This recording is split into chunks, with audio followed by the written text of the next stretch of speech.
À l'heure d'aujourd'hui, on est en 2022, on arrive en 2023. Le réseautage, c'est un élément indispensable et essentiel dans le monde d'aujourd'hui. Votre capacité à réseauter peut avoir un impact énorme.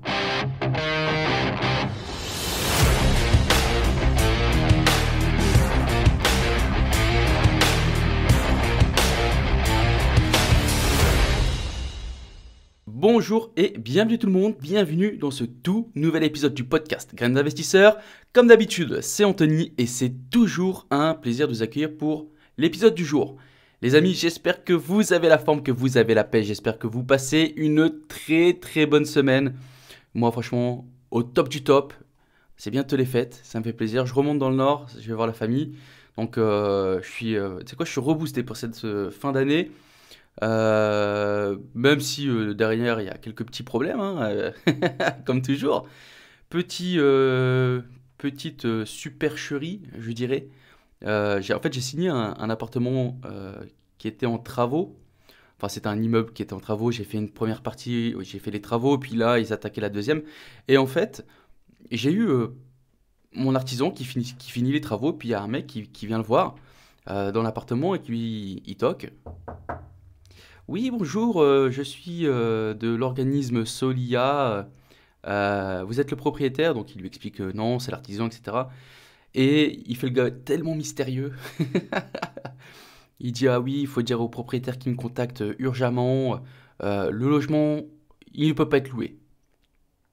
Et il veut pas en dire plus. Il donne à mon artisan un numéro, un contact, un mail. Et il me met en flip, tu vois. Donc moi, l'artisan, il me contacte et tout. Il me dit, ouais, j'ai ce mec-là qui est venu, il faut que tu le contactes urgemment. Tu pourras pas louer ton logement, etc., etc. Je dis, comment ça? J'appelle le mec.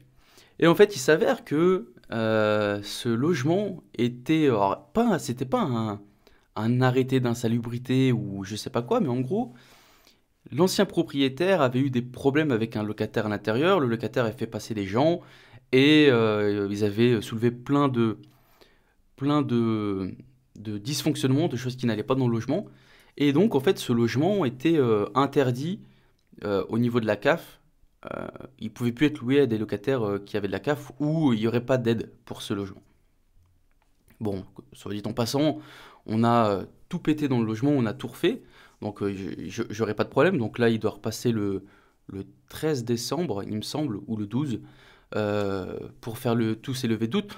Après, dans tous les cas, je comptais pas louer à des personnes ayant de la cave, donc l'un dans l'autre, je m'en fous un peu, mais je préfère être au clair, tu vois. Et puis c'est bien aussi de voir que, tu sais, eux, ils ont des normes de décence. Peut-être que, tu vois, il y a un truc que j'aurais pas, que j'aurais pas vu et que lui, il va relever le point, tu vois. Bref. Mais ce qui me faisait rire, du coup, parce que j'ai eu accès au dossier qui avait été créé, et bon, franchement, le logement, les amis, quand je l'ai acheté, voilà, c'était vraiment une cage à lapin, hein. C'était vraiment n'importe quoi. Et puis il y avait plein de trucs. Mais alors, le mec m'a vendu, je l'écoutais, c'était limite, je devais mettre la Rolls-Royce de tout le truc dans le logement. Je devais mettre une VMC à 500 balles, je devais changer les fenêtres, mettre... Alors c'est déjà du double vitrage qui date de 2017, ouais, de 2017 il me semble. Il fallait que je lui mette du double vitrage, je sais pas quoi de normes extraordinaires. Fallait que je mette une pompe à chaleur. Bref, dans tous les cas, le logement est aux normes. Et en plus de ça, tout à l'heure, c'était pas prévu, hein, mais tout à l'heure, je me suis dit, je vais tenter la LCD avec ce bien. Là, je suis chaud. J'ai envie d'augmenter aussi un peu les revenus que je dégage. On est sur des très bons loyers, hein, mais je pense que je peux pumper un peu les rentrées locatives avec de la LCD et je vais tester, en sachant que c'est une petite maison plutôt bien placée.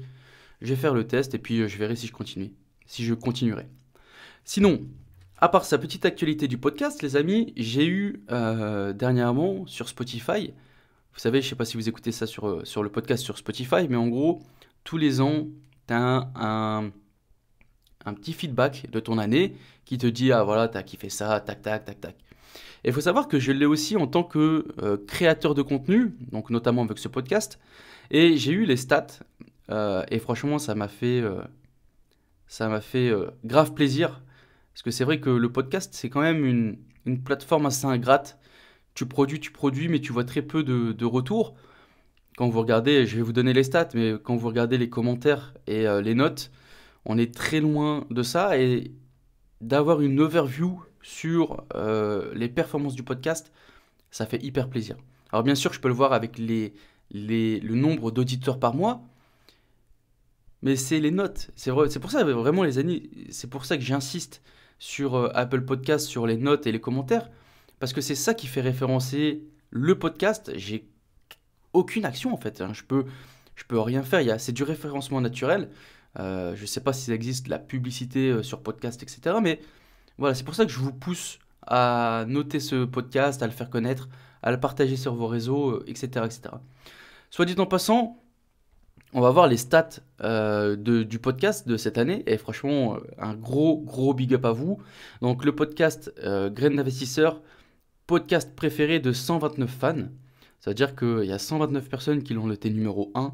Et ça, c'est tout juste énorme. Vraiment, c'est énorme.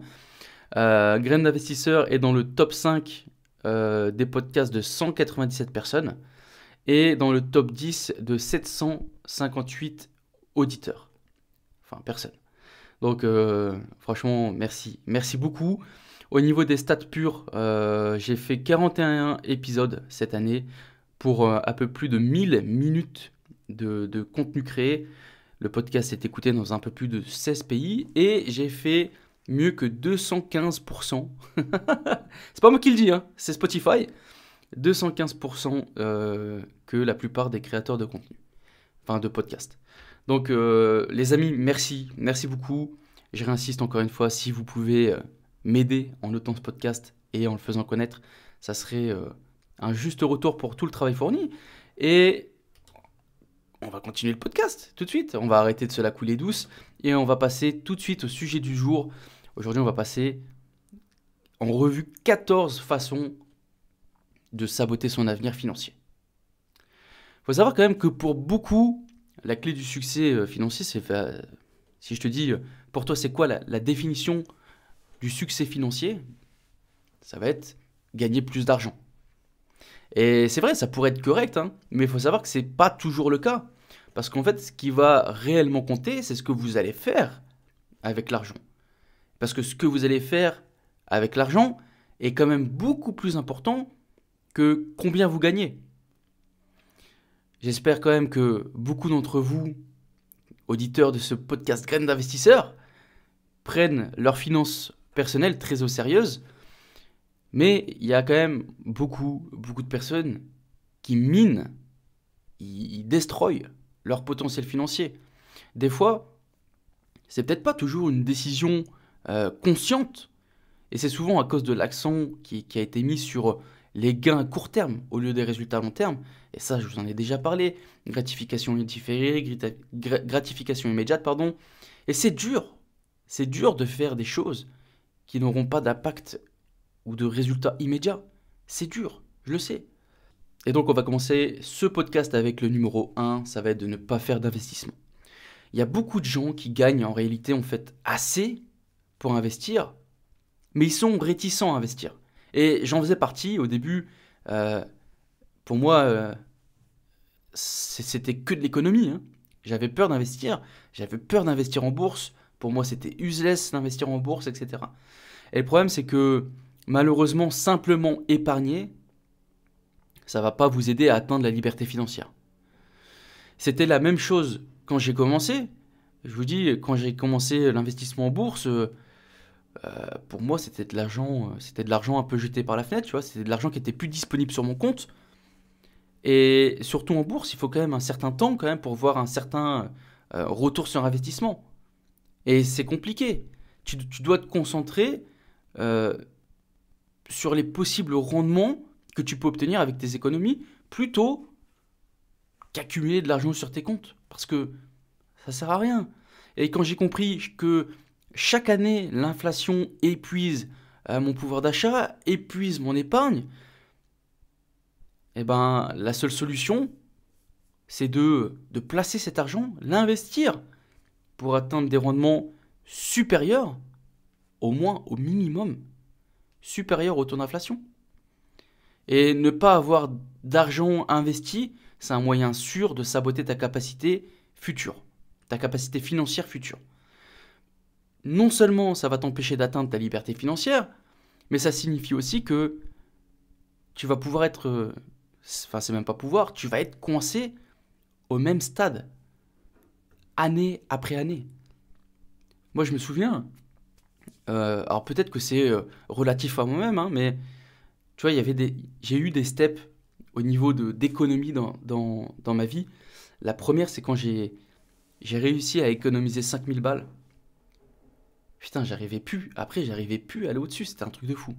Ensuite, je suis arrivé à 10 000. Et à 10 000, j'ai stagné. J'ai stagné. J'arrivais pas. Et j'avais pas l'impression de dépenser mon argent euh, inconsciemment, tu vois. J'ai toujours été quand même assez proche à faire attention, etc. Surtout quand j'avais pas énormément d'argent. Mais putain, il y a des plafonds de verre comme ça, tu vois. Et, euh, et ça me bloque. Et quand j'ai commencé à réellement investir, eh ben, je suis arrivé en fait à mon step de 10 000. Et tout le surplus, bam, je l'investissais, je l'investissais. Peut-être que sur mon compte, j'étais toujours à 10 000, mais l'argent, toujours, je le plaçais. Et ça m'a permis après de péter mes plafonds de verre jusqu'à atteindre des sommes que j'aurais jamais j'aurais pensé pouvoir économiser. C'est un truc de fou. On passe au numéro 2. Le numéro 2, c'est d'être passif. La passivité, les amis, c'est... Il y a beaucoup de gens qui ont tendance à être passifs, surtout toutes les décisions importantes de leur vie, les mecs qui sont passifs. Et pourtant, c'est des décisions qui pourraient avoir une incidence réelle et néfaste sur leurs finances. Être passif à propos de choses comme tes finances, comme tes économies, comme tes investissements, c'est tout simplement la recette pour dire bonjour au problème. Ça pourrait être dû au manque de motivation, à ne pas se fixer d'objectifs, ou juste un désir d'éviter les problèmes d'argent. Ah, l'argent, on parle jamais d'argent, on a peur de l'argent. En France, c'est un truc de fou, c'est tabou. L'argent, c'est mal. L'argent, c'est le mal incarné, c'est le diable. Mais rappelez-vous que vous êtes le conducteur de votre train, vous êtes l'acteur de votre vie. Et si tu es passif sur ton avenir, bah laisse l'avenir choisir pour toi. Et ton accomplissement, dis-toi qu'il sera toujours lié aux efforts que tu vas faire. Si tu as pris le temps d'améliorer tes finances personnelles, notamment, je glisse ma petite pub, notamment avec ma formation sur les finances personnelles, une formation gratuite, hein, je vous le rappelle, que vous retrouverez dans les notes de l'épisode. Alors ouais, bien sûr que tu vas avoir une meilleure chance de construire quelque chose, mais surtout de le maintenir. Mais si tu restes passif, si tu fais rien, si pour toi, tu vis il y a ce truc-là, euh, je sais plus, dernièrement, je suis parti dans de la famille, et, euh, et putain, j'arrive plus à ressortir le terme exact, mais grosso modo, c'était, ouais, on vit au jour le jour, on verra, on verra ce qui nous arrivera, ou j'ai quelqu'un de ma famille il gagne moins que moi, hein. Ça, c'est un truc qui m'a toujours, ça me met les nerfs pour eux parce qu'ils font de la merde, mais genre, là, dernièrement, putain, je sais même plus c'est quoi, c'est l'iPhone 14 qui vient de sortir, ou l'iPhone 13, je sais plus. Euh, et cette personne, elle me sort quand même. Ah, j'ai acheté l'iPhone, on va dire 14. J'ai acheté sur un coup de tête. Comment tu peux dire ça? C'est 1400 balles. 1400 balles, t'as acheté ça sur un coup de tête. Réveille, putain. 1400 balles. 1400 balles, je préfère investir en bourse, tu vois. Mais tu peux pas être. Tes décisions, elles doivent être réfléchies. Tu peux pas laisser le hasard gérer pour toi pour faire ton avenir. C'est pas possible. On passe au numéro 3. Le 3, c'est le syndrome de l'imposteur. Le syndrome de l'imposteur, c'est un comportement où les gens doutent de leur succès. Ils doutent de leur réalisation, malgré les preuves, hein, ils l'ont fait, hein, ça a fonctionné pour eux. Mais ils pensent que c'est des mythos, que... Voilà. En gros, on ne se sent pas légitime. Et il faut savoir que le syndrome de l'imposteur a un impact négatif sur la productivité. Et là, vous allez me dire, ouais, mais Anthony, syndrome de l'imposteur, ok, mais c'est quoi le rapport avec les finances personnelles? Eh ben, en réalité, sachez que ça peut affecter négativement vos finances, notamment tout simplement en mettant un stop à une augmentation de salaire, par exemple, ou à une éventuelle promotion. Par exemple, tu vois, demander une augmentation de salaire au boulot, c'est toujours une conversation délicate et il y a de nombreuses personnes qui peuvent se sentir mal à l'aise à négocier son salaire. Ils sont mal à l'aise dans cette situation. Et donc, avec un syndrome de l'imposteur, waouh, euh, je vous dis pas la sensation horrible que ça doit être, tu vois. Et la plupart des gens qui sont atteints du syndrome de l'imposteur, ils ont aussi une faible estime de soi. Ils craignent d'échouer, de, voilà, ils craignent plein de choses qui potentiellement pourraient arriver ou ne pourraient pas arriver. Et donc tout ça, ça favorise l'échec au lieu de prendre des initiatives, tu vois. Et ils vont éviter de prendre des responsabilités, ils vont rester en retrait, et ça peut même, tu vois, te bloquer à, à postuler à un emploi avec des responsabilités, avec des salaires plus élevés, etc., etc. Mais le syndrome de l'imposteur peut aussi empêcher les gens de réussir, empêcher d'entreprendre parce qu'ils doutent de leurs capacités, ils ont l'impression qu'ils vont échouer avant même qu'ils commencent. Et ça, c'est... moi, je sais que pour certaines choses, j'ai le syndrome de l'imposteur, et c'est compliqué, tu vois, de te sentir légitime pour des choses. Par exemple, la formation Améliorer ses finances personnelles, euh, ça fait longtemps qu'elle est dans les tuyaux. Ça fait longtemps qu'elle est préparée. Mais il y a eu un certain délai avant que je la tourne et que je la poste. Et surtout, que je vous la propose. Parce que je me sentais pas légitime de vous proposer une formation sur les finances personnelles. Parce que, après tout, je me dis, je suis qui pour aider les gens? Je suis personne, tu vois. Et voilà, il y a eu un certain délai, j'ai, j'ai laissé tomber, enfin pas tomber, tu vois, mais je l'ai laissé de côté et tout. Et, euh, et c'est un jour comme ça, je parlais avec ma femme et je lui disais, parce qu'on parlait de gestion financière, etc. Et puis j'ai aidé quelqu'un de la famille. Et elle me disait, ah, franchement, ça serait top, tu vois, t'aides un tel, etc. Et en fait, à chaque fois de répéter les mêmes choses, je me suis dit, ouais, allez, c'est quoi, je la lance. Et je l'ai tournée, alors peut-être qu'elle est pas parfaite. Je sais qu'elle est pas parfaite, qu'il y a des choses que je peux améliorer, et ça viendra dans le temps, je la referai, etc. Mais voilà, j'ai pris mon courage à deux mains et je l'ai posté. Et bah franchement, ça va, tu vois. J'ai eu quelques petits retours dessus, ça me fait plaisir. Les gens qui l'ont fait, alors, ils m'ont fait quelques petites critiques, et ça, je l'accepte totalement. Mais voilà, ça met toujours un pied à l'étrier, tu vois. Et si ça peut aider même une seule personne à, à améliorer ses finances, à sortir de la merde, à sortir des dettes et d'avoir une gestion saine, bah pour moi c'est jackpot, tout simplement. On fait le numéro 4 et justement j'en ai parlé un petit peu plus tôt, c'est faire des gros achats de certaines sommes sans tenir compte de la valeur de la revente. Il faut savoir que les achats, ça ne fait jamais plaisir à ton compte, à ton portefeuille. Je te parle je te parle d'une maison, je te parle d'une voiture, je te parle d'un téléphone que tu n'as pas nécessairement besoin, je te parle d'un hélico si tu veux, d'un bateau, peu importe. Ce sont des choses que tu dois réfléchir en fait avant d'acheter. Tu peux pas acheter ça de manière inconsidérée. Cette décision, elle pourrait te coincer dans des actifs totalement illiquides, immobilisant un certain pourcentage de ta valeur. Je pense notamment à une voiture, à un bateau. Euh, et quand je vous dis ça, tu vois, je pense à il y a combien de personnes qui ont acheté une voiture à crédit, une voiture qui coûte 30, 40 000 euros.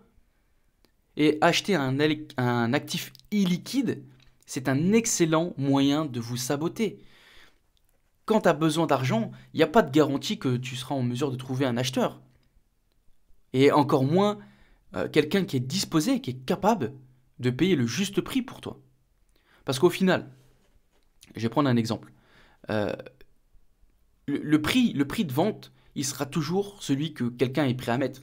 Si tu as acheté une maison à 1 million, mais si ta maison, il n'y a personne qui est prêt à te l'acheter à 1 million, bah tu la vendras pas 1 million. C'est, c'est le marché qui dicte ses prix. C'est pas toi. C'est pas parce que ta maison, tu te dis, ok, j'ai fait ça, ça, ça, maintenant elle vaut 1 million. S'il y a personne qui est prêt à te l'acheter 1 million, ta maison, tu la vendras pas 1 million. C'est simple. C'est la loi de l'offre et de la demande. Il y a offre, enfin il y a vente uniquement quand vous êtes d'accord sur le prix, tout simplement. Et donc, acheter des actifs de merde comme ça, attention, je dis pas que la maison c'est un actif de merde, hein. Mais je dis que grosso modo, acheter de manière inconsidérée, acheter une maison au top de ton endettement qui vaut 300 000 balles et que tu l'achètes ta maison, bah, t'as aucun levier dessus pour essayer de lui faire prendre de la valeur, bah, c'est compliqué. C'est compliqué. Acheter une voiture 40 000 balles et la revendre 20 000, c'est de la merde, tout simplement. Acheter un téléphone portable qui coûte 1 400 balles alors que tu pourrais investir et garder ton iPhone 12 parce qu'il fonctionne très bien, bah, c'est de la merde, tout simplement. Voilà. Numéro 5, ça va être d'établir des mauvaises priorités. Il y a énormément de gens qui travaillent dur. Ils travaillent dur, vraiment, ils suent de leur... Je sais même pas comment on dit. Tu sais quoi, j'ai oublié issus de leur front. Non. Tu sais quoi, celle-là, je la laisse, tant pis. Voilà, ils travaillent dur. Et ils travaillent. Ils pensent travailler intelligemment pour leur liberté financière. Ils épargnent, etc. Mais le problème, c'est qu'ils épargnent pour des mauvaises choses. Moi, quand j'ai commencé à épargner, je vous ai dit, hein, c'était économiser, ça a été par palier, 5K, puis j'étais bloqué, puis 10K. Mais pourquoi j'ai économisé ces 10K? Pourquoi la toute première, ma toute première motivation pour économiser 10 000 balles, c'était pour m'acheter une BM série 1. Et heureusement que j'ai compris l'argent, que j'ai compris comment fonctionnait l'argent, et que j'ai pas fait l'erreur d'acheter cette voiture. Parce que des achats de luxe comme les voitures de sport, des vacances de luxe, peut-être qu'ils peuvent sembler une nécessité pour toi. Mais le problème, c'est que ces trucs de merde là comme ça, ils réussissent à te faire détourner beaucoup, beaucoup de ton revenu pour des achats qui ne devraient pas du tout être une priorité. Tu vois, ton objectif ultime, ça va être de mener une vie sans dette, avec une bonne partie d'économie et d'investissement. D'abord, on travaille intelligemment, puis on se fait plaisir. Et ensuite, on kiffe avec nos articles de luxe. Tu vois, il est pas sage de donner la priorité au luxe plutôt que sur des choses, sur des investissements, tu vois.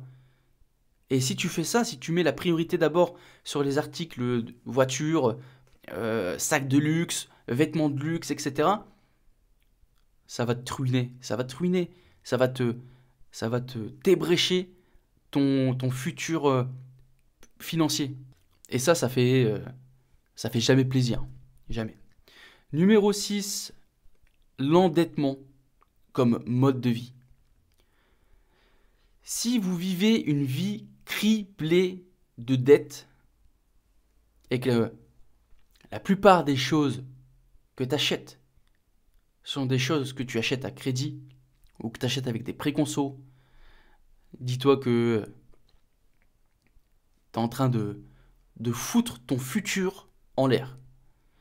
Tout simplement parce que tu vas être obligé de payer des intérêts pour des choses qui, je pense, ne sont pas nécessaires. Maintenant, s'il s'agit du style de vie que tu adoptes, il n'y a pas de problème. Tu vas être dans un cycle sans fin de paiement de dette pour très très très longtemps. Pourquoi? Parce que les gens qui sont dans cette spirale, lorsqu'ils ont fini de rembourser une ligne de crédit, ils vont se libérer un peu, tu vois, capacité financière et ils vont faire quoi avec ça? Ils vont refaire un autre crédit. Parce que tu vois, tu finis de rembourser un prix qui te coûte 150 balles par mois. Il est simple de se dire, oh putain, ok, et ben maintenant je peux réemprunter ça parce que j'étais en capacité de le rembourser. Donc je vais pouvoir emprunter peut-être, je sais pas, hein, je connais pas trop, mais allez, je vais pouvoir emprunter 5000 balles que je rembourserai en X temps. Oui, parce que je pouvais le rembourser. Regarde, là je remboursais, il s'est fini ce prêt. Donc là je peux réemprunter. Et le problème, tu vois, c'est ça, c'est que c'est pas, c'est clairement pas la vie à mener si tu veux te libérer de toutes les dettes.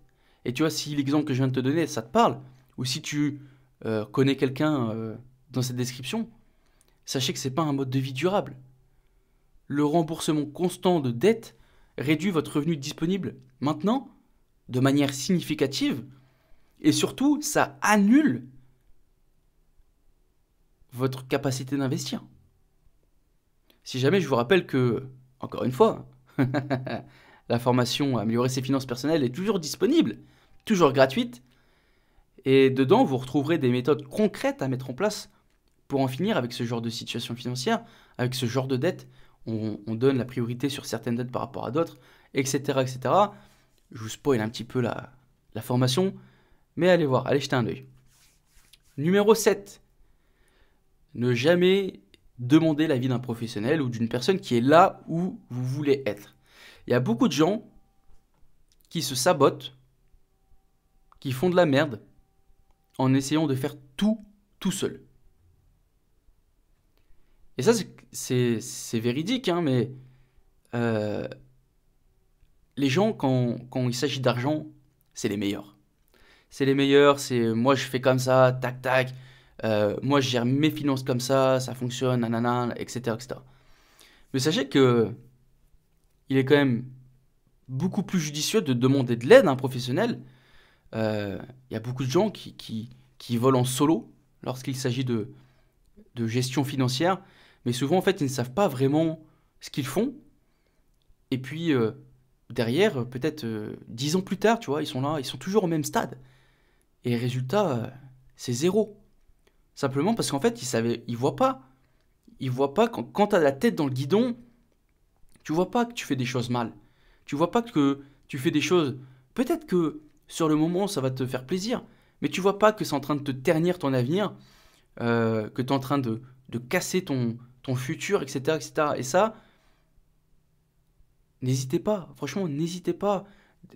Des gens qui sont là, peut-être là où vous voulez. Demandez-leur comment ils gèrent leur argent, qu'est-ce qu'ils font, etc., etc. Ou faites-vous accompagner d'un professionnel.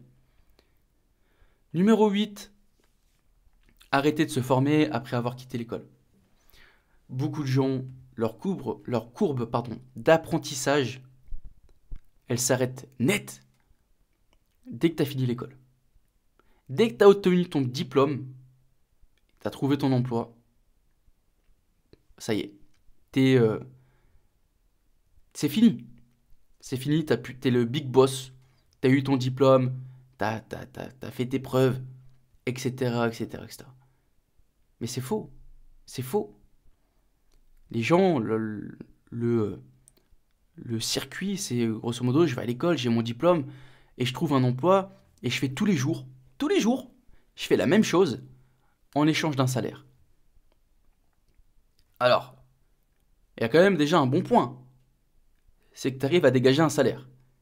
Mais arrêter d'apprendre, arrêter de te former dès que tu as quitté l'école, c'est ne pas maximiser ton potentiel d'un point de vue intellectuel ou financier. Et peu importe, hein, quel que soit le domaine dans lequel tu es ou dans lequel tu as envie de développer. Moi, je pense que j'ai jamais autant appris depuis que j'ai quitté l'école. Et puis même quand j'y repense, et vous savez quoi, hier ou avant-hier, je discutais avec ma conjointe et on parlait de l'école. Et je lui disais que si je savais vraiment ce que j'avais envie de faire, j'aurais fait des études totalement différentes. Parce que quand je vois de quoi j'ai besoin à l'heure d'aujourd'hui, je sais que j'aurais dû faire, tu vois, des des études en gestion de patrimoine ou encore des études qui touchent à la finance, etc. Parce qu'aujourd'hui, c'est ça qui me fait kiffer.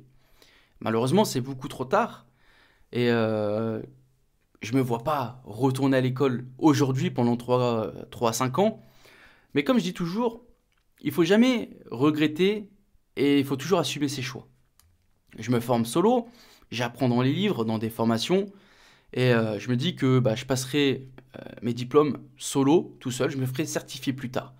Mais le point, en gros, il est là, c'est que l'amélioration constante, elle est essentielle dans la vie. Il y a beaucoup de gens, euh, on ne se rend pas compte, mais il y a beaucoup de gens, s'ils se formeraient, s'ils apprennent de nouveaux skills, de nouvelles compétences, etc., ils pourraient gagner 2 à 3 fois leur revenu, tu vois, qu'ils ont actuellement, simplement en ajoutant des nouvelles compétences. Et il y a pas que le potentiel de gain. Parce que ouais, l'argent, ça parle tout le monde, tu vois. L'argent, ça parle à tout le monde. Mais il y a aussi quelque chose, et ça, c'est quelque chose qui s'est développé plus récemment chez moi, tu vois, mais c'est aussi la compétence professionnelle et ton estime de soi. Moi, je sais que mon estime personnelle, elle a augmenté, tu vois, parce que je vois que je connais plus de choses, que euh, comment dire, je sais pas comment dire, mais grosso modo, j'ai plus de sujets, j'arrive à parler de plus de choses, etc., etc. Et ça, c'est un kiff personnel. Donc c'est vraiment important, la formation, ça ne s'arrête pas dès que tu as quitté l'école, bien au contraire. Numéro 9, c'est une grande partie du sujet lorsqu'on parle de finances personnelles, c'est la prudence au niveau des dépenses. On parle de l'épargne, d'investir les économies, etc., etc. Et bien sûr, dans la formation, j'en parle de ces sujets, mais il y a aussi un passage sur l'importance de chercher à augmenter ses revenus. Parce que augmenter ses revenus, c'est tout aussi important, voire même plus important que l'épargne et l'investissement. Parce que plus de revenus vous donne plus de marge de manœuvre pour dépenser, pour épargner et pour investir. C'est mathématique. Vous devez envisager une façon dont votre revenu se compare à votre potentiel de gain. Plus tu gagnes d'argent, plus le potentiel de gain est élevé. Si tu peux faire 50 000 euros dans un boulot où tes collègues gagnent 100 000, tu vas être financièrement derrière. Et cette différence de 50 000, elle aura un impact significatif sur ton mode de vie actuel comparé à eux. Donc, ta capacité à investir et ta capacité à rembourser des dettes, par exemple, même si tu gagnes plus que la majorité des Français, elle sera moindre que ces mecs-là. Mais il ne faut pas oublier qu'être moins bien payé vaut mieux que ne pas être payé du tout. Être payé 50 000 par an, c'est toujours mieux qu'être payé 30 000. Donc, à vous de vivre en fonction de vos moyens et de ne pas jouer un rôle qui ne vous correspond pas ou alors chercher à faire le nécessaire pour vivre comme vos collègues à 100K. Maintenant, l'importance est de chercher et de... Enfin, c'est pas que chercher, il faut le faire les gars. Il faut le faire, vous devez trouver un moyen pour augmenter vos revenus. Ça passe par plusieurs choses, vous pouvez faire enfin, peu importe, il y a tellement d'idées quand je regarde sur YouTube, il y a tellement d'idées à mettre en place. Vous devez faire quelque chose. Vous devez vous créer une ligne supplémentaire au niveau de vos revenus pour augmenter cette entrée d'argent. Parce que vous augmentez cette entrée d'argent, automatiquement, vous augmentez votre capacité d'économiser et d'investir. Si tu augmentes ta capacité d'économiser et d'investir, tu augmentes ta capacité de gain. C'est simple. Donc si on résume, plus d'argent, plus de gains. Tout simplement. Numéro 10, être antisocial. À l'heure d'aujourd'hui, on est en 2022, on arrive en 2023. Le réseautage, c'est un élément indispensable et essentiel dans le monde d'aujourd'hui. Que ce soit physiquement ou sur les réseaux sociaux, votre capacité à réseauter peut avoir un impact énorme, positif ou négatif, sur votre carrière, sur votre vie financière, sur vos investissements, sur tout.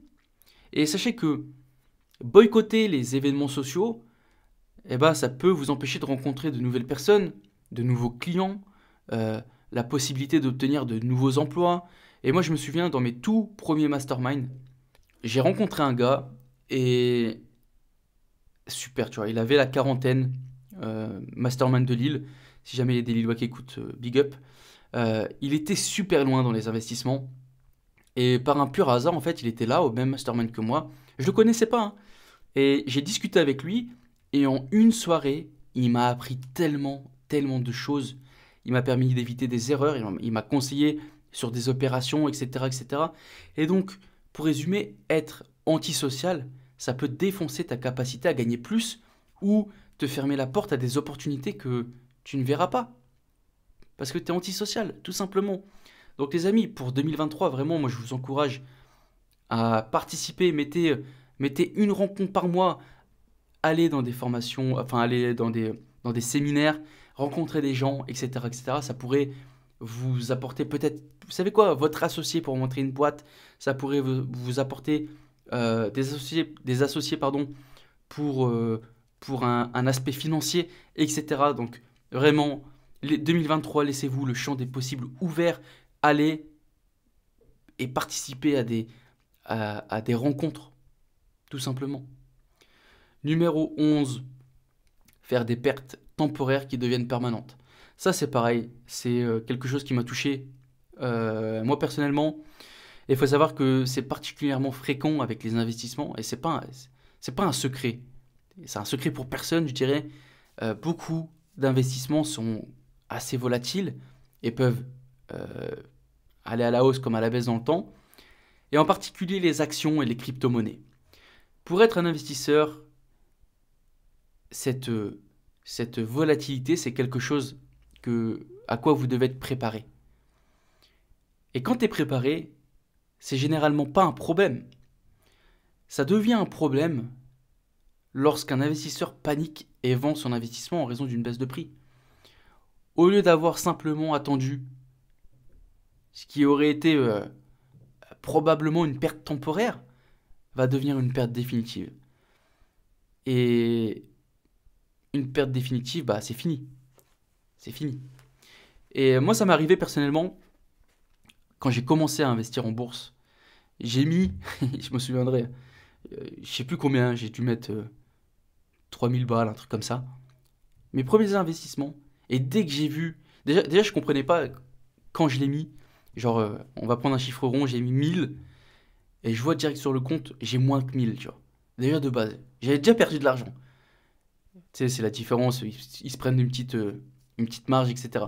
Et là, déjà, là, je me suis dit, putain, comment je vais faire? J'ai déjà perdu de l'argent.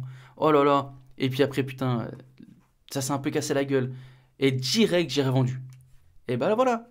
On est clairement dans ça. J'ai fait d'une perte temporaire une perte définitive. Parce que sur les 1000 que j'avais investis, eh ben, j'ai peut-être récupéré 700. Donc j'ai perdu 300 balles. Donc, nous, en tant qu'investisseurs, faut être préparé. Faut être préparé. Dites-vous que c'est le marché est comme ça monte, ça descend, c'est jamais linéaire. Et plus tu es investi à long terme, et plus, alors bien sûr, les performances passées ne présagent pas les performances futures, mais en tant qu'investisseur long terme, normalement, on est un peu safe, tout simplement. Et avant de clôturer ce, ce tips, je voudrais aussi vous dire la même chose, mais dans le cas contraire. Un gain devient réellement un gain uniquement quand vous vendez pour prendre de l'argent réel. Combien de personnes sont devenues millionnaires avec les cryptos, mais qui n'ont jamais rien vendu et sont devenues pauvres, entre guillemets. Donc, une perte devient une perte réellement quand vous retirez votre argent, et un gain devient réellement un gain quand vous retirez votre argent. Numéro 12, la négociation. Je reprends l'exemple de tout à l'heure, mais combien d'employés évitent la conversation sur la négociation d'un salaire plus élevé? Peut-être tout simplement parce que ils ont ce syndrome de l'imposteur qu'on a vu. Ils se sentent peut-être qu'ils se sentent comme quelqu'un qui ne le mérite pas, ou ils ne savent tout simplement pas négocier. Quoi qu'il en soit, ne pas savoir négocier, c'est une façon certaine de saboter tes futurs gains financiers. La négociation, c'est un outil tellement, tellement puissant. Et il faut savoir que moi, j'étais pas un fin négociateur à mes débuts. Je pense que c'est dû à mon éducation familiale. Je pense aussi l'école a aussi une certaine part de responsabilité parce qu'on ne nous apprend pas à négocier. Et donc, ça, comment dire, ça appuie, ça, comment expliquer ça, le fait de pas avoir appris ça à l'école, de pas avoir appris ça avec ma famille, euh, j'ai mis une douleur tellement forte sur un non que j'avais peur, tu vois, j'avais peur. Et aujourd'hui, j'ai bossé quand même sur cette défaillance, entre guillemets. Bien sûr, je ne me considère pas comme un négociateur hors pair, mais je pense que j'ai vachement amélioré cette compétence parce qu'aujourd'hui, ça me dérange plus du tout de parler prix. Aujourd'hui, j'ai aucune gêne à demander une diminution du prix ou à négocier d'autres choses, etc. Et je pense que cette capacité de négocier vous donne un avantage certain par rapport à d'autres. Quand tu dédramatises le non, t'es en paix. T'es capable de négocier beaucoup de choses. Et on s'en fout du quand dira-t-on, le regard des autres, etc., etc. Parce que généralement, quand t'as acheté, ça y est, c'est fini. Tu revois plus personne. T'as dit non, t'as dit non. Même si ça te blesse peut-être toi dans ton estime, un non, ça reste qu'un non. C'est 3 lettres. C'est pas grave. Et il faut, voilà, dédramatiser ce non, c'est pas grave. Numéro 13, se laisser influencer par les autres. Vos dépenses, en tant que personne, j'en suis persuadé, sont influencées par tous ceux qui vous entourent. Parfois, quand vous regardez les habitudes de dépenses et les sentiments par rapport au cercle social, la pression pour suivre un rythme, etc., etc., et ben généralement, elles sont influencées par tout ça. Et vos finances, elles sont aussi sous influence. Et pourtant, vous, comme je l'ai dit tout à l'heure, vous êtes le conducteur, vous êtes l'acteur de votre vie, et donc vous devriez avoir entièrement vos finances sous contrôle.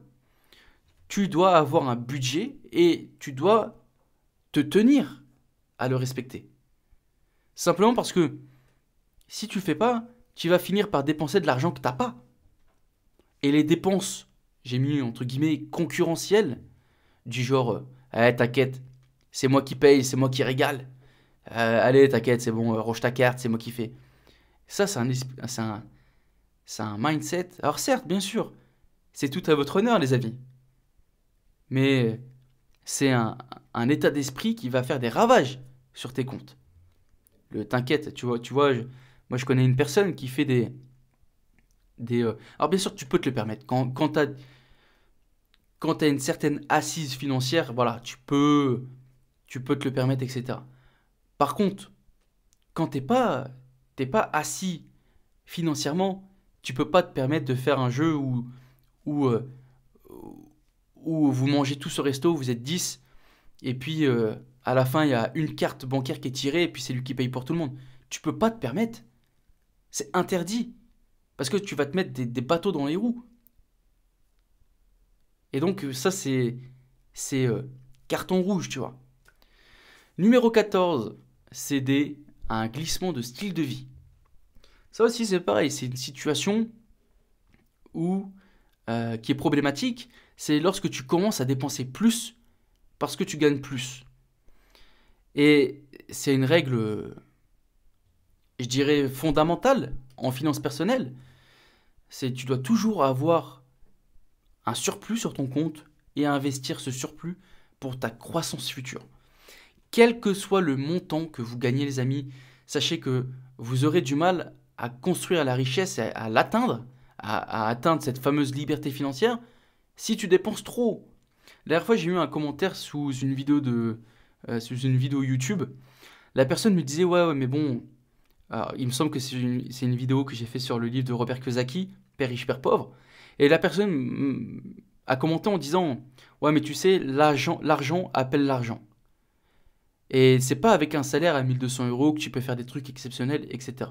Et moi, franchement, ça me fait chier des commentaires comme ça, Parce que ça, c'est une putain de croyance limitante. Bien sûr, avec 1200 euros, ça va être plus dur. Et bien sûr. Mais tu seras toujours capable de faire quelque chose.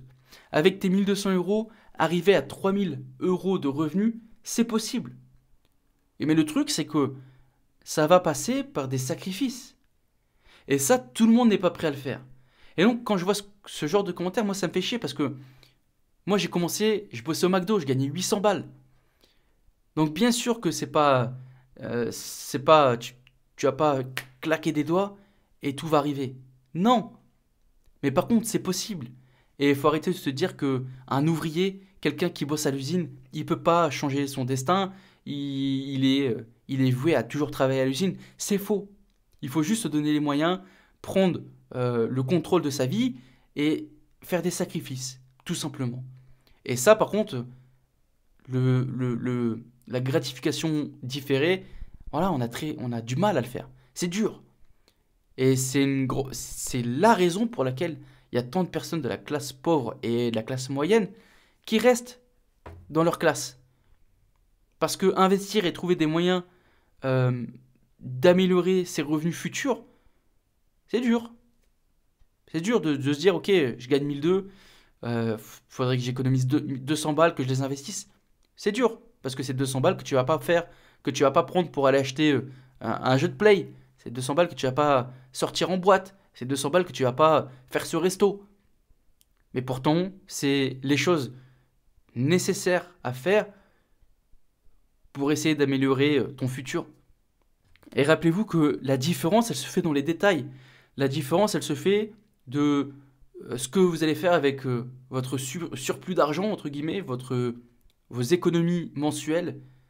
C'est ce que vous allez faire avec qui va faire la différence entre vous, pauvre, et vous, riche, dans un futur.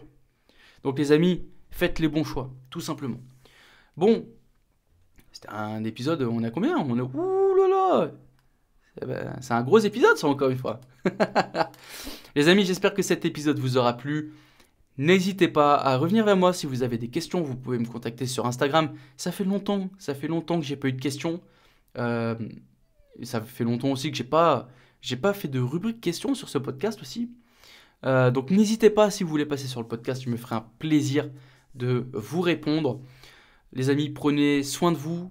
N'oubliez pas, 1% chaque jour. Et moi je vous dis à la semaine prochaine. Ciao, ciao, ciao.